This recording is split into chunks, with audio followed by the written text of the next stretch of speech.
যখন কোনো বান্দা সূরা ফাতিহার একটা করে আয়াত বলে আলহামদুলিল্লাহি রাব্বিল আলামিন, সঙ্গে সঙ্গে আল্লাহ জবাব দিয়ে বলেন হামিদানি আবদি, বান্দা তুই আমার প্রশংসা করলি। আর রহমানির রহিম যখন বলে আল্লাহ বলেন আসনা আলাইয়া আবদি। মালিক ইয়াউমিদ্দিন যখন বলে আল্লাহ বলেন মাজ্জাদানি আবদি।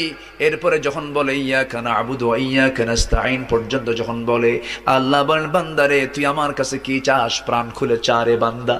ইহদিনাস সিরাতাল মুস্তাকিম থেকে শুরু করে নিয়া ওয়ালাদ-দাল্লিন পর্যন্ত যখন বান্দা বলে তখন আল্লাহ বলেন বান্দা নামাজের মধ্যে এমন প্রেমের খেলা খেললি বান্দা, তুই যা চাইলি সব আমি আল্লাহ কবুল করলাম।